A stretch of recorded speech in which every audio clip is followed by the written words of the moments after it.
Hello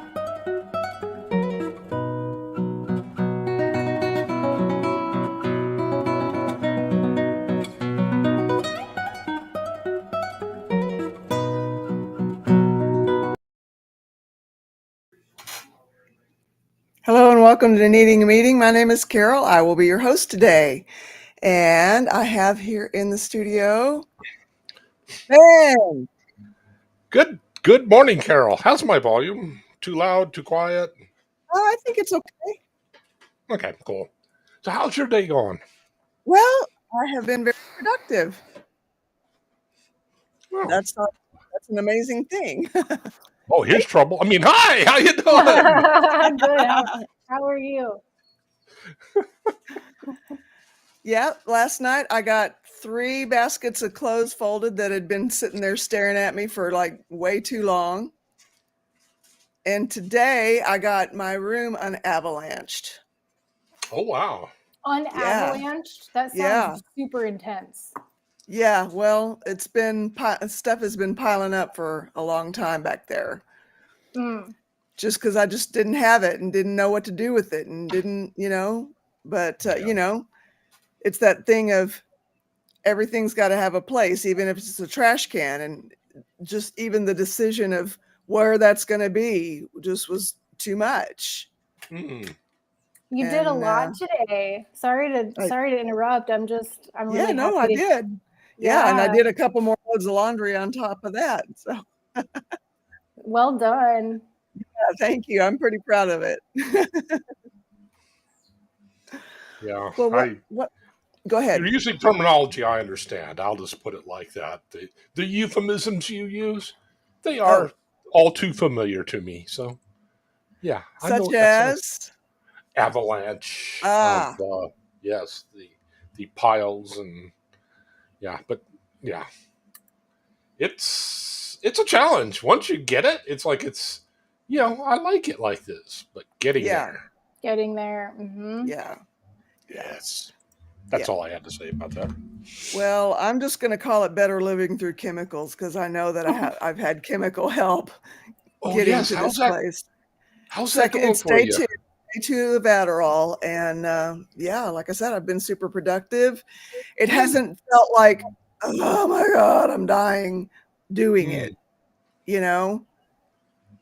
And so as long as I don't have that feeling and I don't have that little tug of war going on in my little brain, who knows? One thought occurred to me, and you may not have this for all I know, but I've noticed that mine is pretty easily controllable, except, and this may just be pure random chance, it may just be a coinkydink, but solar activity. I've noticed that solar activity, at least in recent history, I've been able to track. When solar history is going on, I tend to have worse headaches and ADHD. Now, it could be coincidence. Well, I've always had ADHD. Ever since I heard about it, I knew I had it, and that was in the 80s. And I've never sought treatment for it. But as I've gotten older, all of those things that I knew I had, not only were not going away, they were getting exacerbated. Yes. With the hormonal changes and all that stuff that happens when you're older. And Jen Marie, good to see you. Nancy, hi, welcome. Hey, Cosmic. Hey, Misha. Good to see you guys. Is anybody over in the lifeboat side of things? Not yet. And that's all right. Whew, so happy that it might be working for you, Carol. Thank you. I appreciate that. Yeah. Me too. Because it was untenable. Mm-hmm. Not just unmanageable, untenable. Yeah. And before I got on. Oh, sorry. Go ahead. I was just going to ask how you're doing. I'm doing pretty darn good. I made some oatmeal and I haven't had time to eat it yet, so I hope that's okay. After it cools down, I might put this down. Go for it. I'm doing good. I thought I got sunburnt at the beach yesterday, but I tended to my skin last night, so I'm feeling good about that. Right on. Yeah, I've got no complaints. No complaints here. And I was going to say, when I got properly medicated, or at least that's my perception, is that I'm now properly medicated. It was such a game changer for me. Yeah. Because before I feel like you're speaking words right out of my brain where it was untenable. You know, I could not bring myself to get out of bed. I didn't want to I wanted to want to, but I didn't want to. Right. And that was a very hard way to exist in the world. Very hard. You know, pretty much, you know, I didn't have a choice about morning and evening chores, you know. So I had to drag myself out of bed for that. And pretty much the only thing that I could manage was that the morning and the evening chores and this. And everything else went to SHIT. That's such a stinky way to live. It is. It's terrible. Hello, Tommy Bird. Good to see you. It's kind of like a radar detector, the way they're explained that they work, that they're like most, when you try to get somebody to explain it to you, they almost always use this stupid euphemism, but it's very apt in this case. They'll say, it's like a glass and you fill it almost all the way up. Then the police radar will tip it over the edge. And I always thought, what a dumb euphemism. However, situations like ADHD and these little things that nag at us, they are kind of like that glass getting filled up. And even if life is semi-controllable, a lot of times all it takes is one simple black swan event, like even a tire blowing out. This is just a normal part of living, but oftentimes I find that in my case, when I am at that level, a tire will just like almost incapacitate me sometimes. And it's really hard to, breathe, get back in your logical brain, re-engage your thinking centers. And I keep thinking how things like that must be tempting, so tempting to people who self-medicate. It's like, wow. Well, guess what? You just nailed the topic I wanted to talk about today. Oh, Ben for the win.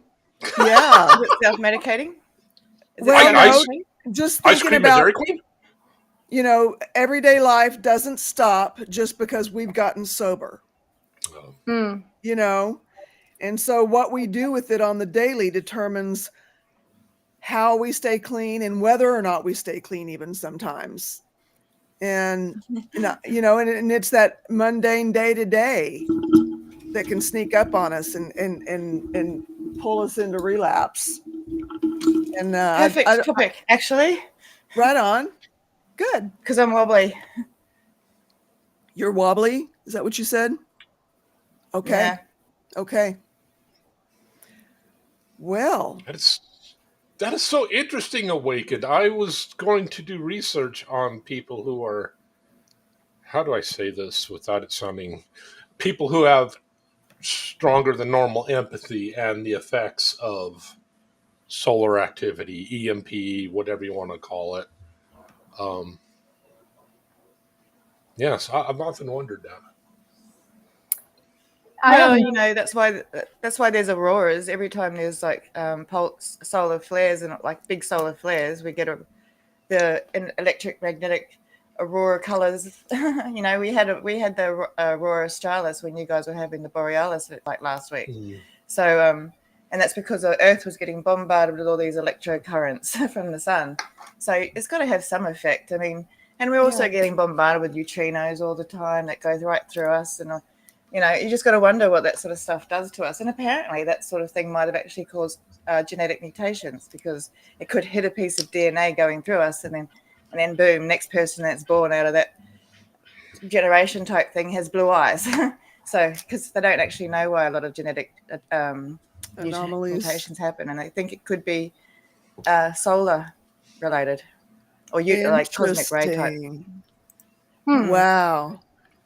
I would love to watch a documentary of a study on that. Well, I haven't actually seen a particular study, but it's part of like lots of other little documentaries. But I think it might have been part of Cosmos even. I'm not sure. It's either Neil deGrasse Tyson or Brian Cox who talks about it. It's really, really interesting. And Brian Cox is amazing. He's got the best voice. He is amazing. He does. And the best accent. All of it. Yeah. That's important. Hello. Yeah. It is important. He's Manchester. So yeah.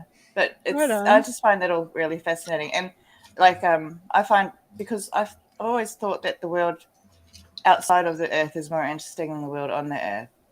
And you just got to think that we wouldn't exist if it wasn't for whatever happened out in the universe somewhere. So I think that's pretty amazing. Hey, Kristen Melinda. Real walking, talking stardust. Hey, Crystal. Hey, Crystal. And, you know, speaking of everyday life and recovery, I feel like the solar storms and the cosmos and all of that kind of ties into it, because it does affect our life. You know, the tide affects water. The tide affects my womanly It's cycle. the moon that's affecting the tides. It's the moon. What did I say? The tide. Oh, the tide affects. Okay. I think I was thinking about, do I share this about my cycle? Because I cycle with the moon. So I hope that's not TMI for anybody. Right on. The full moon or the new moon? Interesting. Full.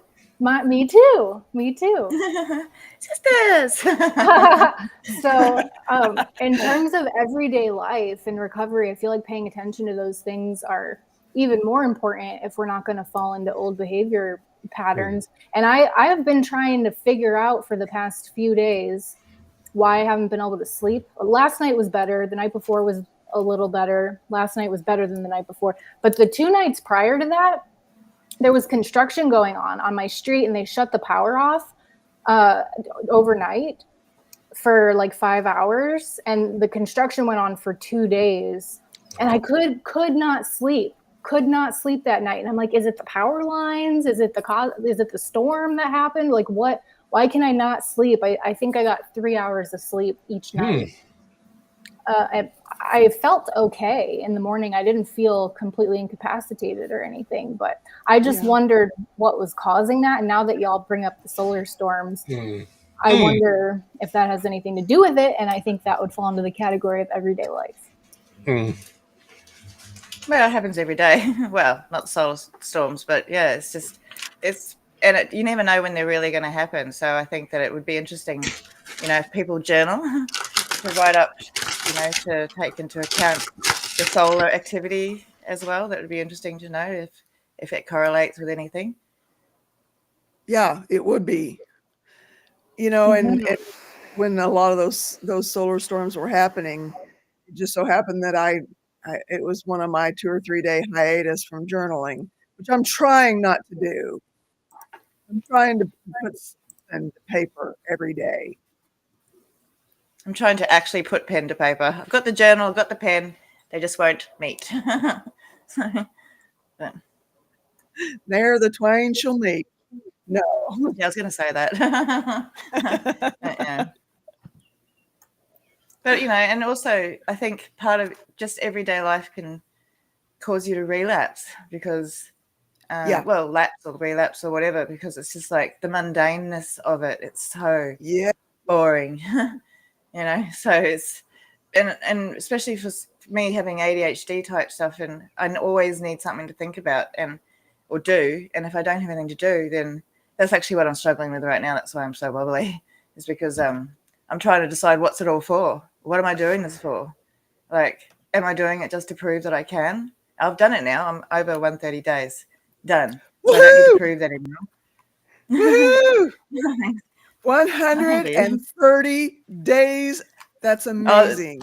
130. That is amazing. Congratulations, Cosmic. That's what, a third of a year? I don't know the exact.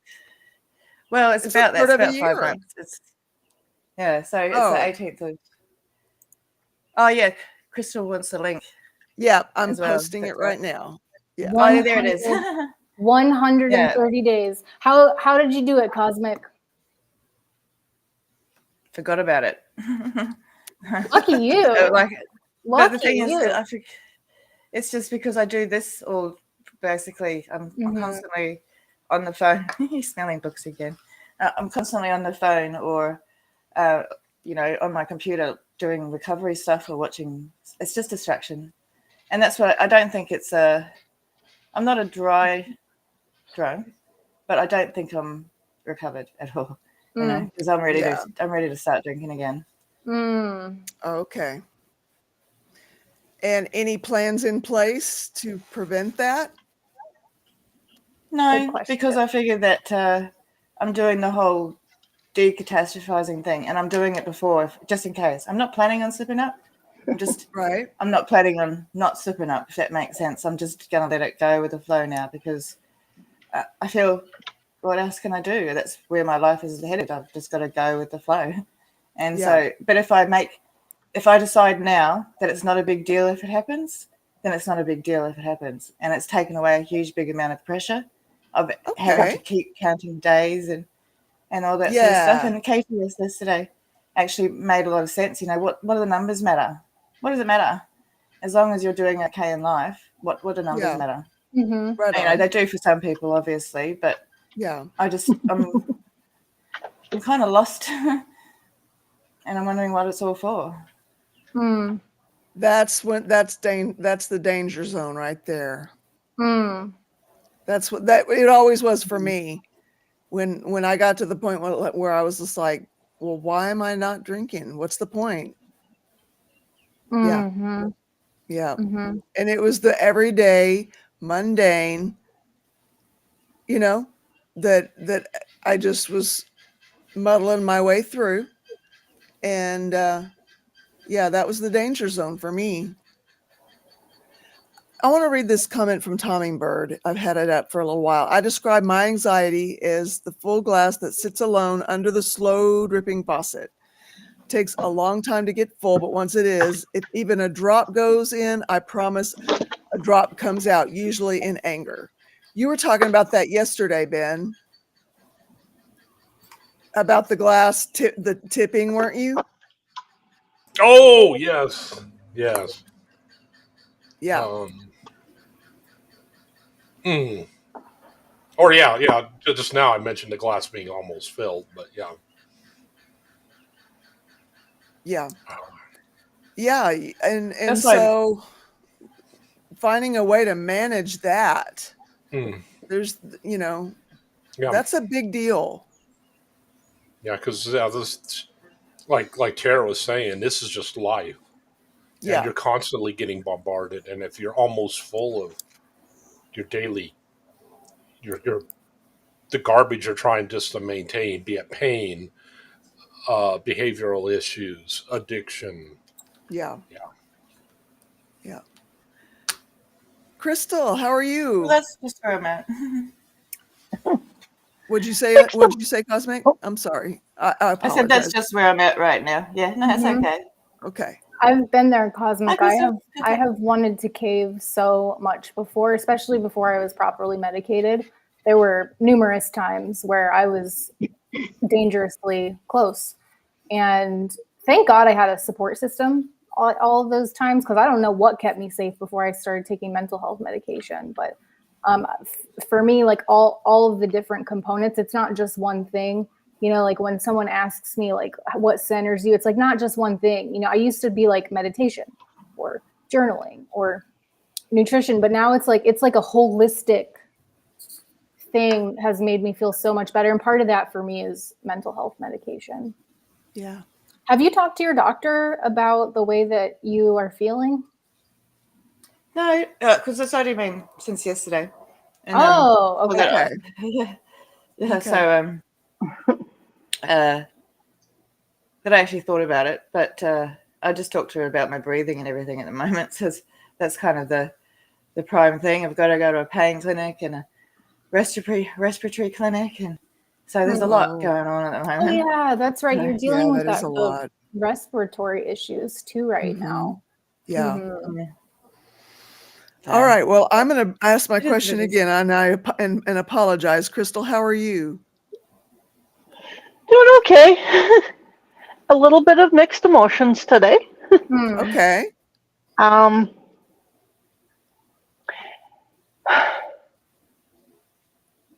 didn't end up going to work, so I just couldn't do it. Couldn't go. And then I remembered it's the anniversary of my best friend passing away. Oh. But so I'm kind of sad about that, but yeah. I also know what tomorrow is, and she was the one that taught me to celebrate.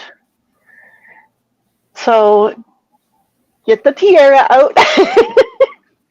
Okay. Tomorrow is 28 years since I attempted. Wow. Yay. And I'm so happy you're still here. I am so I happy am you're too. still here. That is so worth a tiara, Mama's tiara. Uh-huh. That is awesome, Crystal. That's a long time too. 28 years. It is a long Wow. time. Yeah. Yeah. And thank you for not succeeding and for not trying again. Mm-hmm.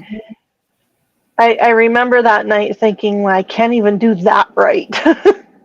Oh. So Some things it's best to fail at, I think. Yes. Yeah. Yes. That one I guess I am glad, because if I had have succeeded, it would have been in front of a family with a couple of young children and my aunt. So, Wow. so yeah. Wow, Crystal.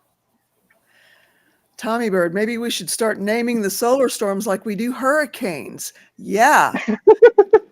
When one's big enough to flop the poles, I call dibs on solar storm Ashley after my life. I didn't know that was a thing. I didn't know a solar storm could flip the poles. Is that a thing? That's not for real. Well, maybe the sun's poles, but I don't. It's like at the Earth's magnetic poles shift every 10,000 years or something like that. You can see it on the ocean floor because the magnetic fields change like as they go. So that's pretty fascinating. I think it's in the Mariana Trench or something like that. But yeah, just I think it's pretty fascinating too. Yeah. But we're supposed to go for it. We're supposed to have a pole flip soon. I don't think it's going to matter too much, except for maybe GPS and all that sort of stuff might be a bit iffy. So when you say flip, does that mean another type of solar storm? I'm not exactly sure what causes it. Oh, this is interesting, though. Apparently this year the sun is due for a magnetic pole reversal, which is supposed to happen every year, every 11 years. Yeah. So it won't affect directly. Yeah, it happens to the sun all the time because it's one big ball of magnetic gas energy type stuff. I actually watched a documentary about the sun last night. I'm a nerd. Could disrupt communications and satellites. And wait a minute, no, it can't because Mercury is no longer in retrograde. So it's not poor Mercury. It gets a lot of blame for everything.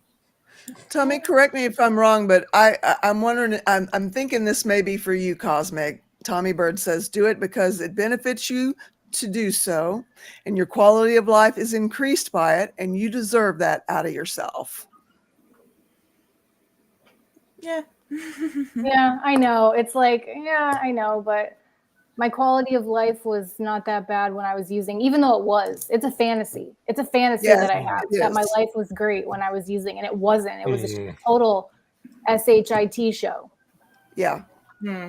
I guess my thing is it hasn't really changed my life too much, other than the fact that I'm drinking, and like because when the person who was making my life, making me miserable and all that sort of stuff was gone, still got all the issues that it all created. It's still there in the background, so I'm not saying that it's all relative. It's all completely gone, but my monster, my misery is not around anymore, so I'm not constantly in that state. So I don't know how I'd be, you know. So, but I also don't know if I want to risk it. But also, it's like I'm sick of fighting all the time too, like fighting myself, fighting society, fighting urges, you know. Yeah. And I don't really have them, to be honest. I don't have them or anything like that. It's just this I guess this is my my pathological avoidance disorder, or whatever you call it. Like I'm being oppositionally defined against myself now. Wow. So this is Wow. Cosmic So I got Christie. therapy on Monday. That's Cosmic great news. Christie, you don't have to do anything at this moment. No decisions, no actions, just flow, woman. You are in charge, and I believe in you, says Misha. That's a good point. I even cut my hair yesterday because Oh, it looks like I made a good. big change. So I cut off half my hair. I was gonna ask if you did your hair different. Did you color it too, or did you cut it? No, it's black. It's just colored.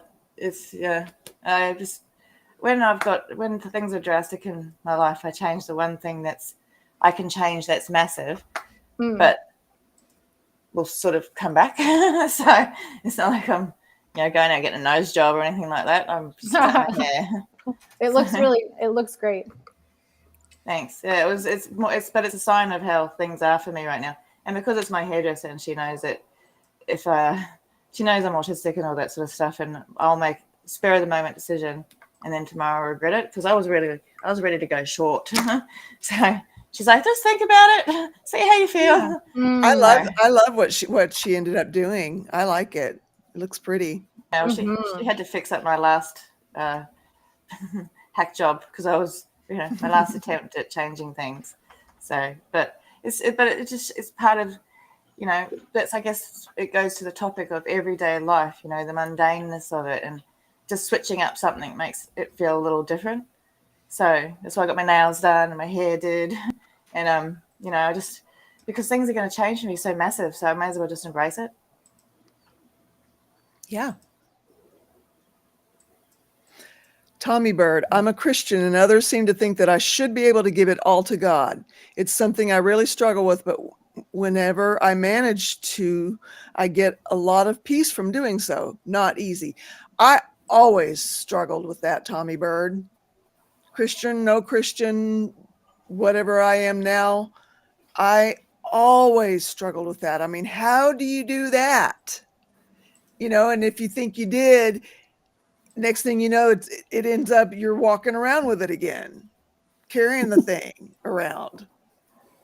Yeah. Yep. I always had trouble with that. You see, that's why I is more of a stronger, actual defined faith, because if I could just go, not my problem anymore. Here you go, God. Maybe I wouldn't feel so heavy. Yeah. Right on. Yeah. Yeah. I mean, it sounds good, but practically speaking, how do you do it? How does that work? What does that look like? That was always my question. I would love it is extremely difficult. It is. And I can tell you what it doesn't look like. It doesn't look like using or drinking. Yeah. That's true. Somebody's dogs are great. Am I getting told off here? That's tequila. I feel like it looks different for everyone. Yeah, it's like we can throw out what works for us. Ultimately, what floats you, like resin matrix rabbit came to mind. He loves making things out of resin. And so for him, that floats his boat. But for me, I wouldn't enjoy that personally. So I feel like it's different for everybody. But one thing that we all have in common is that it doesn't look like drinking or using. Yeah. Maybe that it feels so deep to me, but maybe it sounds super simple. Well, a lot of deep things are super simple, but doesn't make them easy.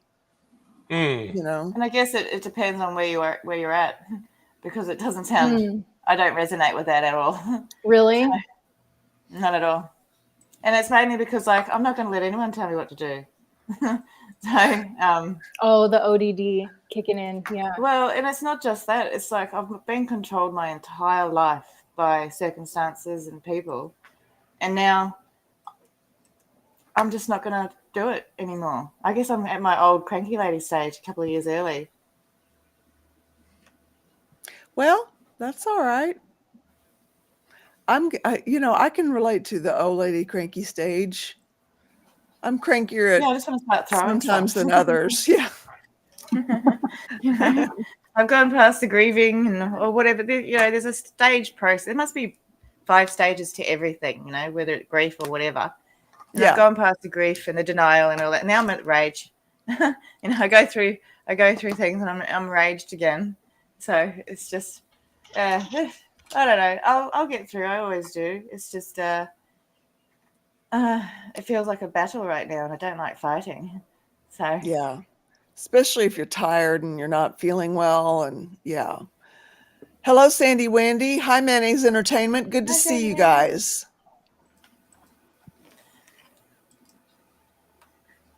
So Okay. how's everybody's every day? Misha says, put up a thing for Wages World. Anyone interested in learning more about the solar? Our former captain of the lifeboat, Mark Wages, is so very informational.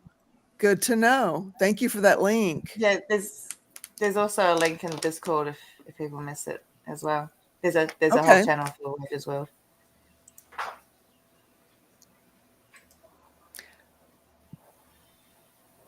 Here's I think something another thing. Oh, go ahead. Sorry. Here's something I had to learn was truth to check my anxiety disorder years back. We don't have any control over many things in our life. One thing we do get to choose is how we react to situations. That's true. Go Yeah, ahead, that's the only Sarah. thing in life you can control is our reactions. That's true. I think something. Oh, I'm sorry. I was just commenting. Go ahead. No, I'm sorry.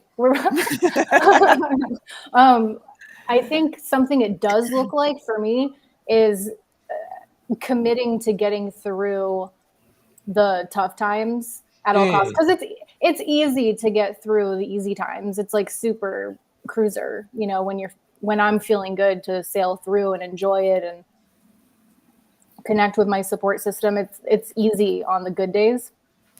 It's on the hard days that I want to isolate, not do the things, not take care of myself, perhaps stay in bed all day, which those days are far and few in between for me these days. But I'm also, like I said, properly medicated and 3 years into my journey. It has not been like this for the entire time. But one thing that I've done that's worked for me is without knowing, I didn't know I was going to make it to 3 years. I didn't even know if I would make it to 1 year. But one thing that I've always done is when the temptation comes up or the hard times come at me and I don't even, maybe I'm not even having a craving or anything. Maybe I don't want to drink or use, but I've learned, especially in my early recovery and when I was working the steps and stuff like that, I learned how to process the resentments or whatever difficult emotion, take it to my therapist, take it to someone, like involve someone, tell someone what I'm going through. So Cosmic, I think it's great that you're here and talking about what you're going through, because that to me has made a huge difference. Just being open with someone, at least someone, and committing to letting it pass, whether it takes days or weeks, or whatever I have to do. I just want to get through it. Right.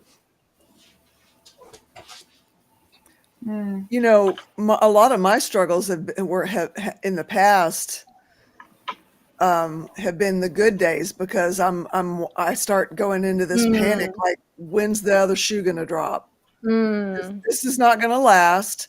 And what's it going to look like if it, you know, when the fit does hit the shan, you know? It's just like, how do you know it's a good day? I never know it's a good day until the next day, and I'm like, oh yeah, yesterday was a good day, because in the moment I never feel like anything is good. And that's not to say I'm negative. I'm actually quite positive and all that sort of stuff, but it's just like I'm always waiting for something. Like, just like what you said, like I'm always waiting for the shoe to drop or the axe to fall or, you know, all that sort of stuff. And I don't even know why. It's not like, well, I do know why. There are reasons.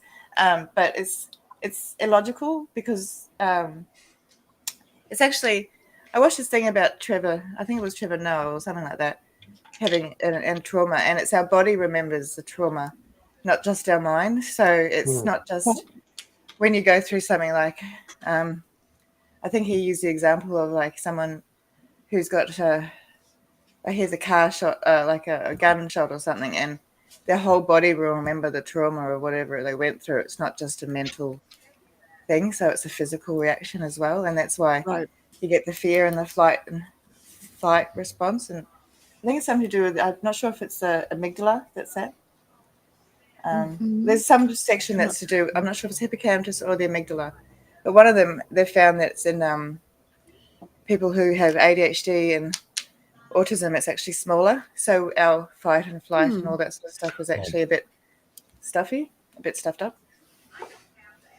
That's the subject of this book, The Invisible Machine. The author of it got digging with neuroscientists, and they found that trauma is actually a biological condition. After you have trauma, it becomes a biological condition. It's not just neurons of your brain physically changes at that point, and can't process things the way they were originally, or the way it was originally. It's called The Invisible Machine. Yeah. Yeah. I should say By Jamie Mustard, right? Eugene Lippin. Oh yeah, and Jamie Mustard. Yeah. How did you knew that? Did you? Yeah, read it? I actually have the book. I've watched Jamie Mustard on some of the SPTV creators channels, and is that guy? What? Yeah, that guy. the guy that had the horrible conditions growing up in the Scientology. Basically, Yes.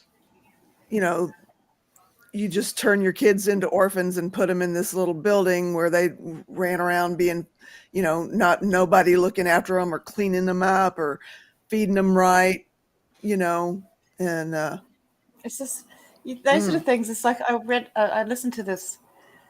I've somehow got into true crime for some reason. But there was this daughter that was left for 12 years, an autistic daughter for 12 years. She was left to basically die on a couch, and her parents walk past her every day. And you just got to think, there must be something. Well, basically, she rotted to death in the one spot. She wasn't able to move or anything like that. And you just think, it seems unfathomable, but these things happen every day. And you just think, what is in people's brains that they could let someone suffer like this? Her own parents, and these parents of Scientology children. What the hell are they thinking? Yeah. Are they thinking? And it's just like, there must be something wrong. And that's, I guess, cult thinking. Cults. There's that cult thing, and it's just, but these parents that walk past their daughter, they weren't in a cult. There's no excuse. They can't say, "Oh, I was in a cult." It was just my mind was absolutely blown, and I tried to reach out to my daughter. I couldn't find her. I can't reach out to her at the moment. But it's just like, I just can't imagine these parents who just do this to their children. It's just really. I can't either. Yeah. Sorry. It's just How can you? That human suffering was right there in front of them, and they could just walk on by their own child. Unreal, and not. In and the you know what? Children don't. They can't hide it. They do it. They don't hide in the beginning. They learn to hide it through fear. You know, so because their abusers don't want to see them. Like my dad used to hit us more if we cried. He used to hit us until we cried. And we just learned to not cry because I didn't like giving him that satisfaction.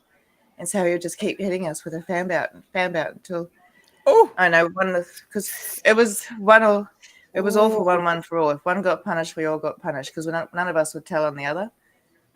So we all copped it because three kind of spreads out the punishment. So, but it's just like that's another form of cruelty.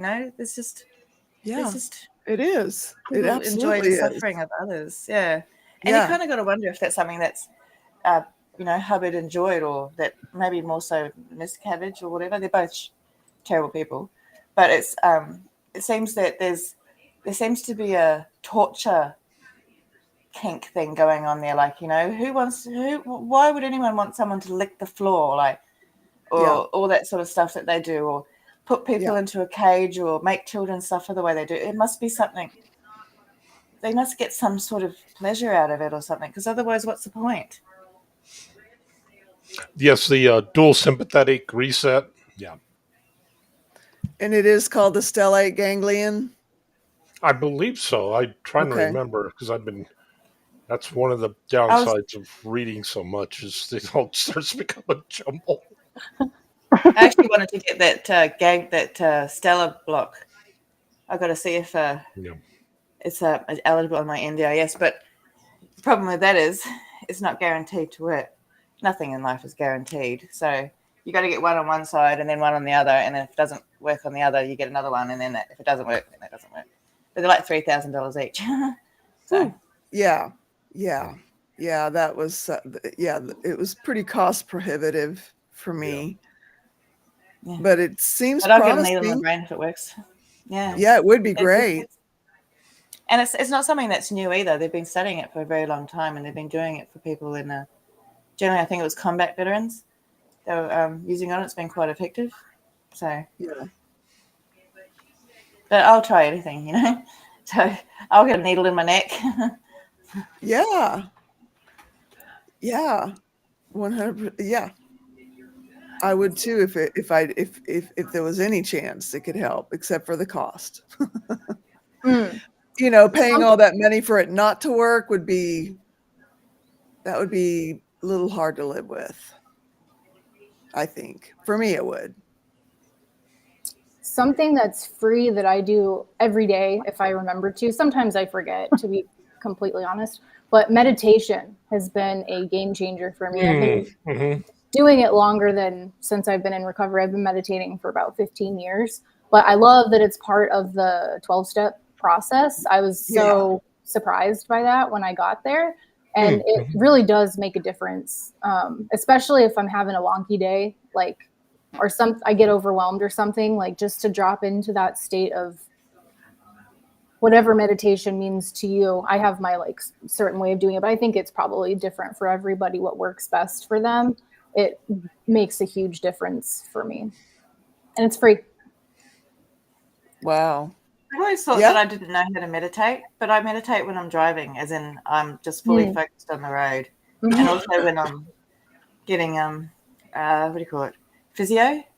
I can't. I just focus on whatever part that she's working on, how it feels, instead of thinking about everything else. It's the one time, like the hour a week, that I think about just my body, how much pain it's in. But but I realized I didn't think about it too much because I didn't think I could not think. But I can do it when I'm not driving. When I'm driving and getting a massage. So, right on. I think I do some meditating if I'm doing some deep cleaning. I think that may be the most successful I ever am at it. Actually, vacuuming is good too. I love vacuuming because it's like drones out the noise and mowing, because it's like this and you just got to make neat lines. It's just about lines.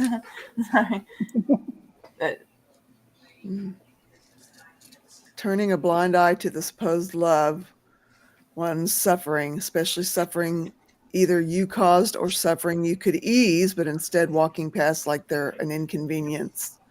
Golly. Who could, why? Well, that's another thing. That's one of the things, because what we go through ourselves feels so unbelievable, just, in some respects. I'm sure we've all gone through at least one thing in our lives that nobody else on the planet's ever been through.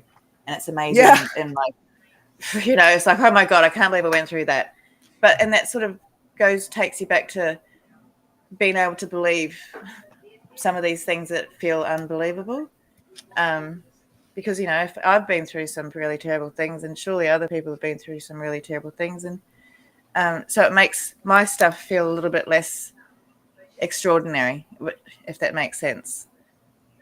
And I'm not using extraordinary as a, oh, that's so amazing, I'm so awesome. but extraordinary, out of the ordinary type stuff, and if sometimes I feel like if I take my trauma and make it ordinary, it's less traumatic because it's just ordinary. It's just ordinary trauma. Wow. Interesting. Kristen Melinda, question. Do you guys ever find that a craving hits out of what feels like nowhere? Like sitting here minding my own business and boom, is that normal? I have had that happen. Yep. I have had that happen 29 years in, Kristen Melinda. Yes, indeed. I have that happen. I'm not even an alcoholic. Wow. I have felt like I thought that was happening, but then upon further reflection, like later on down the road, I'm like, oh, I had this and this and this going on.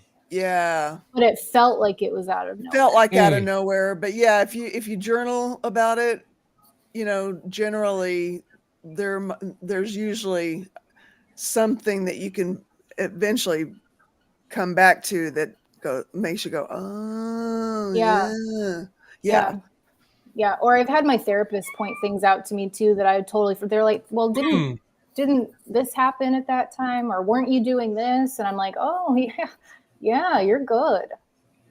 That's why I get the big bucks. Yeah. I had an unbelievable like the cartoon where they've got the face and the finger of the cartoon person and say, push the red button, push the red button.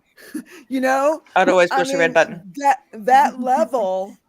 And what it ended up being was something so simple. But when I was 18, there was I used to go in the liquor store 2 doors down from the salon where I worked, and I would look at the pretty bottle of Perrier-Jouet champagne, and I always wanted to try it, and I never did because it was so expensive. Like right now, and like now it's like $300 a bottle. I think back then it was $200 or maybe somewhere around in there. Yeah, so cost prohibitive, and I finally realized that was a bucket list thing that, and it just kind of came up behind me and slapped me upside the head one day. And it was a crisis until I figured out where it was coming from. It was so bizarre, and so now I was able to journal about it and work through it eventually, but there's usually something to it. It just takes a little digging to find it sometimes. Yes. I find I still get triggered from time to time at the most strangest things. And I don't know if I'll use the word triggered because I don't know, but you get the thought like, okay, I shouldn't mention trigger warning. I'll put that in there. Attempting suicide is a very hard door to shut because your brain, oftentimes, not everybody's, of course, your brain oftentimes likes to leave that door open, and you get sometimes it's not even necessarily a big event. It could be something small. Like I keep bringing this up. There was one time I had a flat tire. Not the end of the world. It's a flat tire, for pity's sakes. First thought through my head, oh, you got a flat tire. You might as well just end it all. And it's like, you start processing that cognitively. It's like, isn't that just so outlandishly stupid to have that trigger? And then you can start laughing at it because it's like, this is definitely, completely out of left field. And, and of course you can, after you've recovered, you can laugh at it. But, for people who are freshly out, I can see how that would be very difficult to set down. Yeah. And who knows what, I can only guess of what recovering from drinking or drugs or Beanie Baby collection or whatever. I can only think of what that would be like. I shouldn't say that. I have one sitting next to me. I meditate best at the shooting range. You have to focus your breathing and be in the moment. You just zone out without it being too calm for me. Hello, Miss Sunrise Dawn. Good to see you. This was supposed to be day 2. Instead, deadheading home early. Well, good, Shannon. You sound excited about it, so that's good. Psychopathic power. Less consistency within families, lack of villages, mentors, focus on community ethics, love of self more than for others, disposable world, drive-through religions, lack of good debates.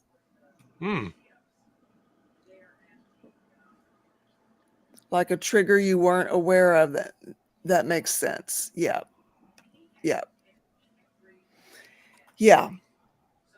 There's always Actually, something to it. There's a book called The Boy Who Was Raised as a Dog. I've heard of it. I've actually listened to the podcast because it's got the author reading, not the podcast. Sorry, I had a coughing fit. The author reading the audiobook, and it's really, really insightful. And hearing it in his voice, I feel like it's better than hearing it in your mind's voice, because you get his intonations and his tone and the seriousness of how he talks about his patients and all that sort of stuff. And it's sorry, I'm trying to remember. He explains what happens to the brain when children are exposed to extreme stress and trauma, and reveals his innovative non-medicinal methods for helping to ease their pain and allowing them to become healthy adults. And that's there. That book shows the extreme end, in some cases, of what trauma can do to a child and the outcomes and all that sort of stuff. And they're not all happy stories. You can't fix everyone. But it just shows that, fundamentally, children having happiness and protection and calmness is the building blocks to a healthy, successful life. And, all of us who have come through life and we're still here with all our traumas and stuff, I think we should be pretty proud of ourselves, because we're here. We're all decent people, nice, decent, loving, supportive people. And I think to have come through that, in majority of cases, by ourselves, unsupported, we're just muddling through life, finding out all these things ourselves. And, I just think we should all pat ourselves on the back. Well done, we're here. Yeah, agreed. 100%, Cosmic. That's a really good comment, Cosmic. 100%. Yes. That's so true. The red button. Yeah. See, I would just push it. That's that thing in me. Like, don't push this. Oh, what, this? I'll be like, why? Why can't I push it? Because I'll need to know why. If there's a good reason, I won't push it. But if there's no good reason, I'm going to be like, what to do? I mean, there was a button somewhere in my workplace, and it didn't do anything that I knew of. And so I'd just be there going, turns out it turned the light on and off in the change room. But it's in there. So I'm just there going, and then it was only until the last time I was in there that someone was like, "Oh, what's going on?" I'm like, "What? What are you talking about?"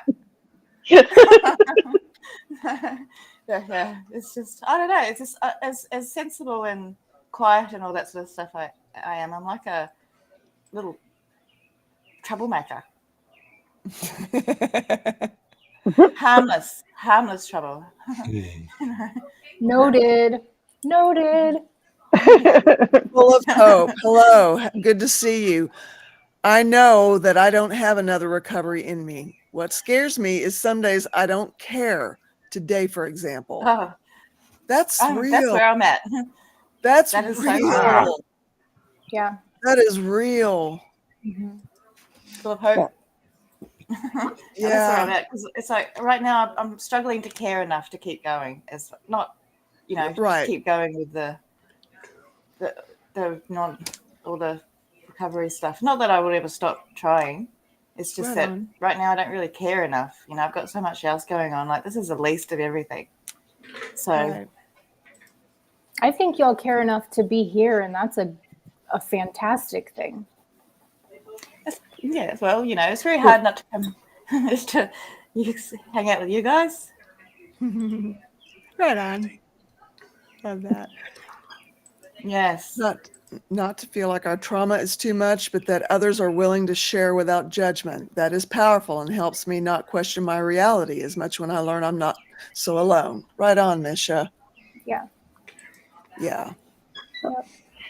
Hello, Mince. The Good to thing- see you. Go A ahead. lot of us have is that we think we're too much. Right.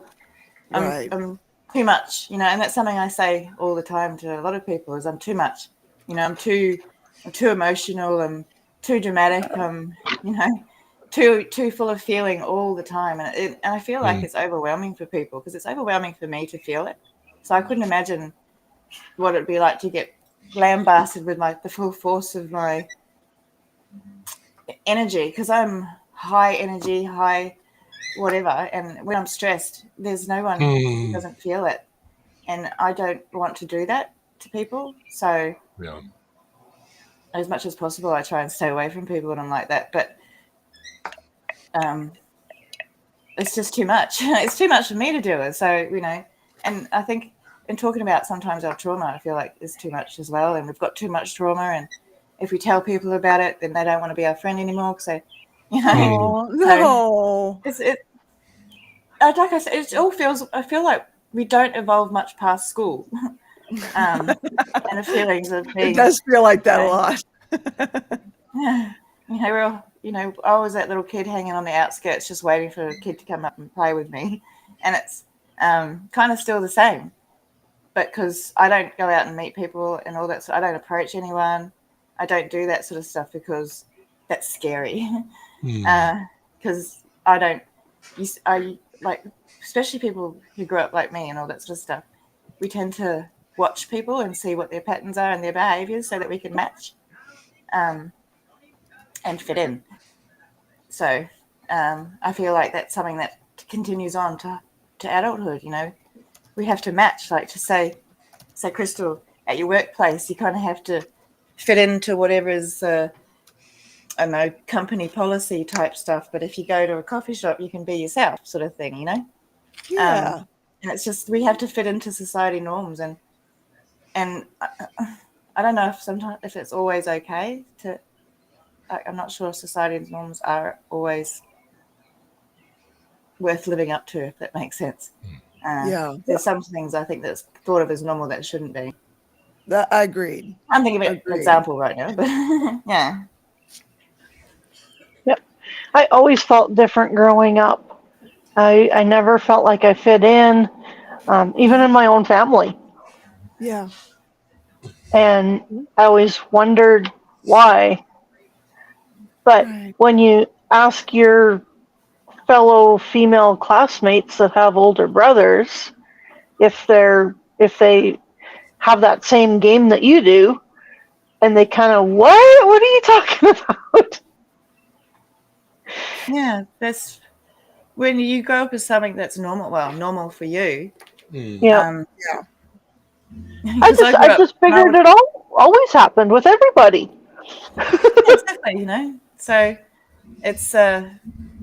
it's crazy that and you would have gone to school and spoken about it, and you never know, a teacher might have picked up on it and all that sort of stuff if you had spoken about it more.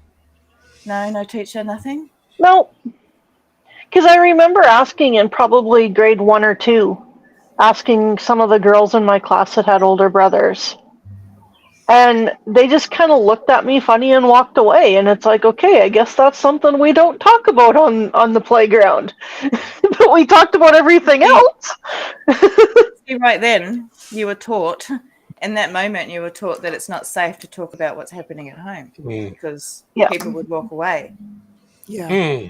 So that's really sad. It is. Really good point. I didn't know that it wasn't normal. No. Right. Right. Yeah. I mean, for you, it was. I thought it was perfectly normal. Yeah. I thought it was perfectly normal to have my brother and sister as my cousins as well. So I'd be going to school and doing my and also I kind of figured that my parents didn't like me talking about it because I could see them getting uncomfortable. So I'd do it I tell my cousins and all that sort of stuff. My brother was also my cousin. He's my actual cousin bro, which is a thing in the. Oh, don't worry. It's my dad just got with 2 sisters. There's no worry about genetic type problems there. But I thought it was perfectly normal, So, but I did never learn not to talk about it. So, because I'm not ashamed. It's not my problem. Right. It wasn't your doing. Yeah. Right on. No. So. Mm-hmm. Yep. Right on.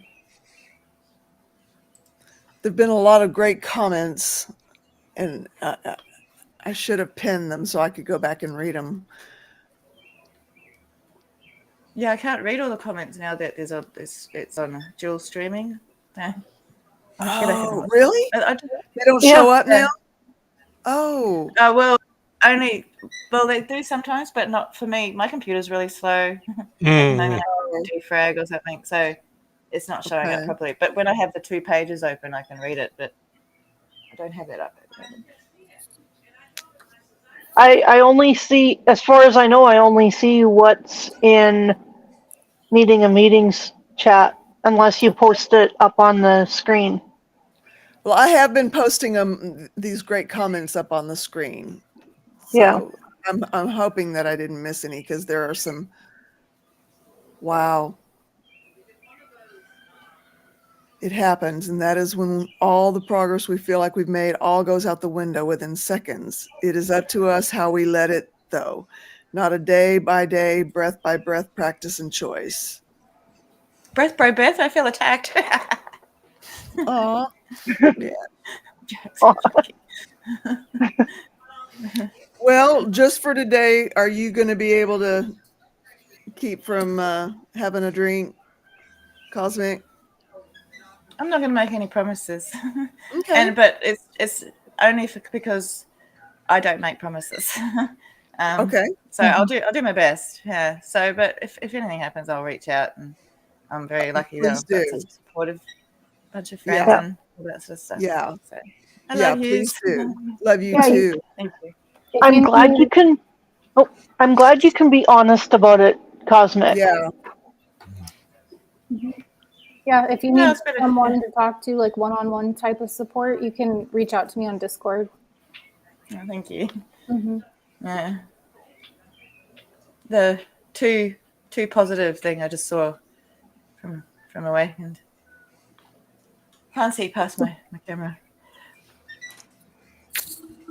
Try. Yeah. I would. Oh, sorry. Go ahead. Oh no, I was just saying that.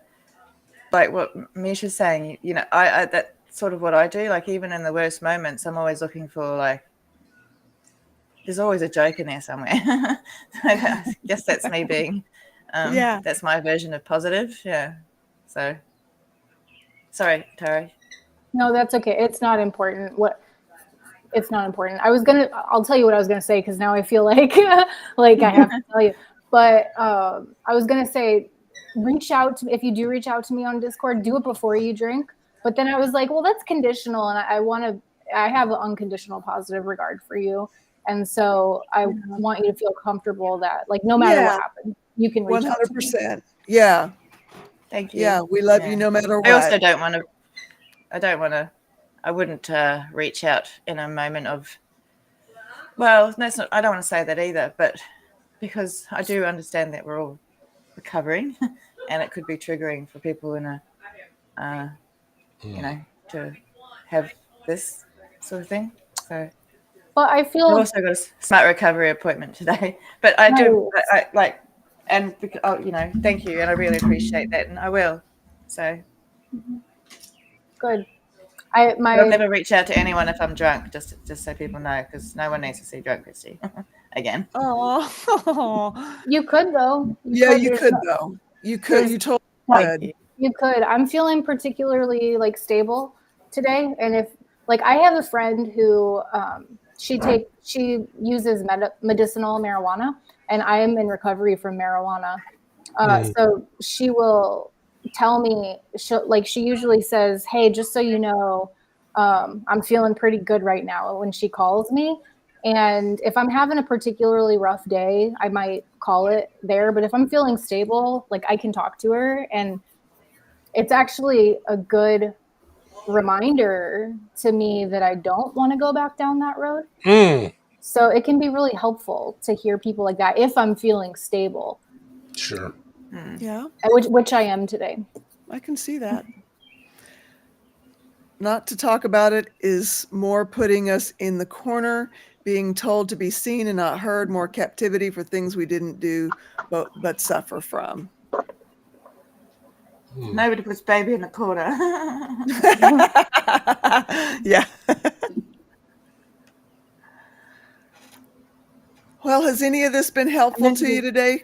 At least, Cosmic? Me? Oh, yeah. Every day. I always learn something. Right on. So, thank you. And I appreciate. And thank you for letting me be honest and no judgy.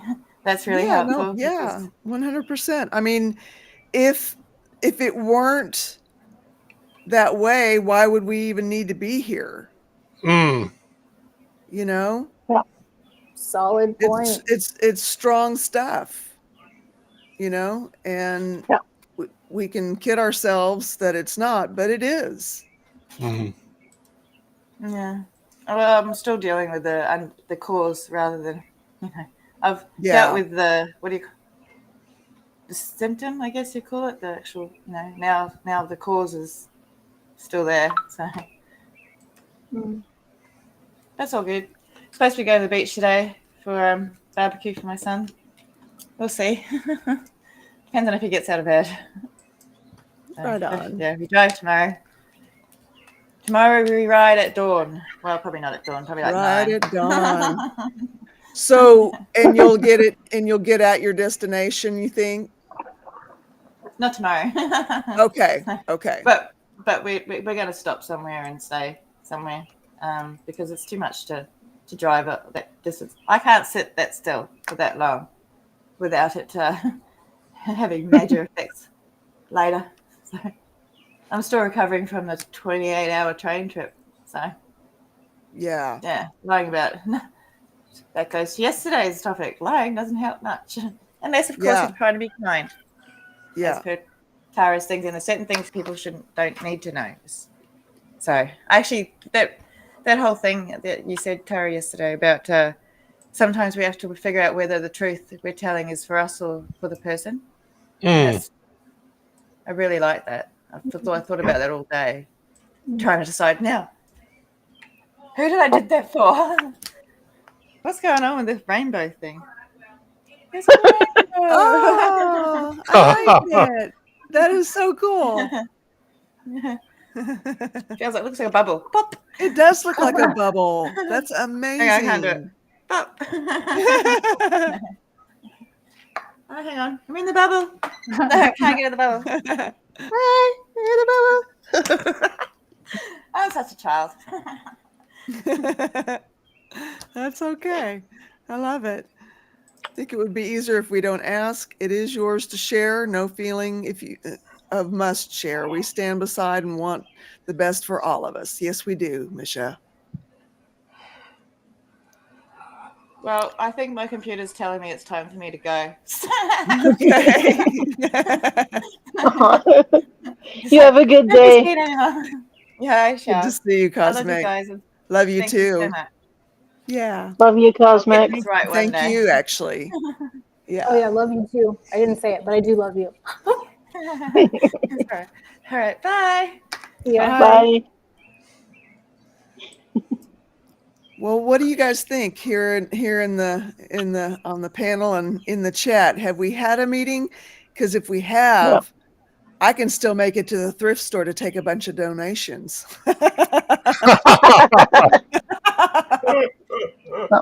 I need to. I mean, I'm I on need a to roll take here, off. people. I'm so excited. I can't even tell you. I need to take off because I'm going out for supper to celebrate. So Yay! I'm so glad you are too. That is awesome, Crystal. Thank you for sharing that with us. not a problem. You guys have a good weekend. You too. You too.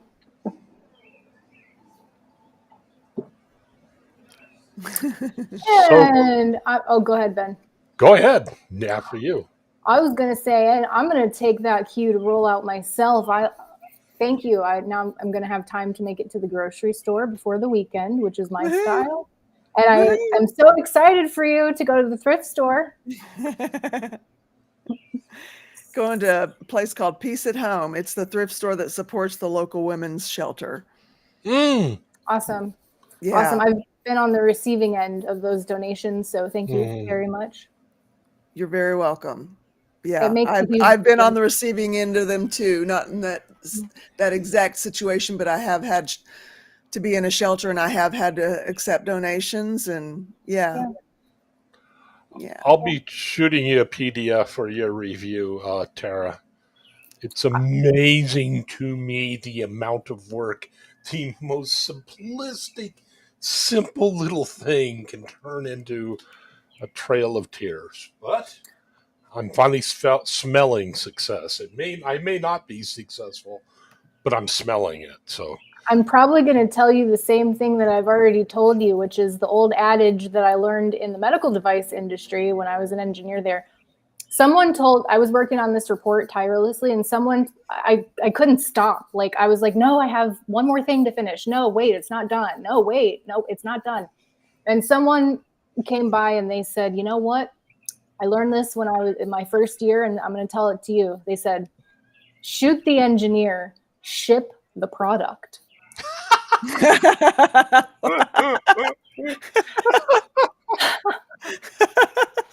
So that's going to be my feedback, because we've been working on this for quite some time, and from what I've seen so far, it's working great.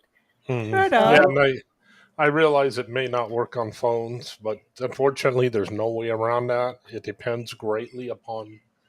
I'm working on this thing, which will remain nameless, but it seemed easy enough. It was very simplistic, a very simple ask, but things have changed lately in the world of software.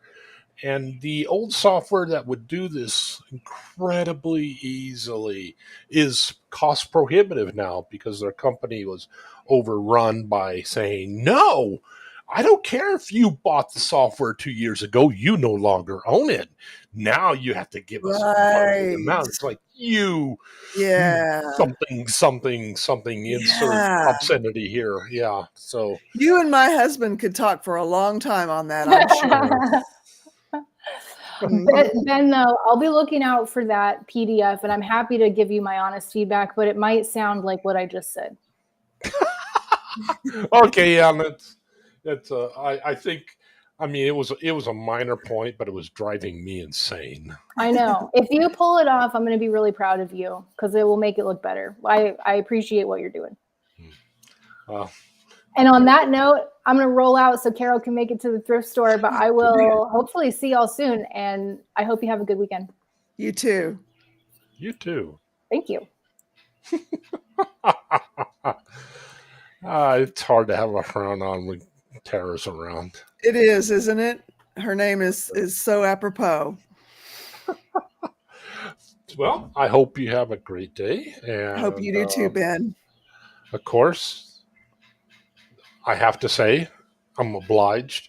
Say hi to Jet and the chickens for me. And I will. Yes, you have a great day at the thrift store, and Thank you feel free to let them know who you are.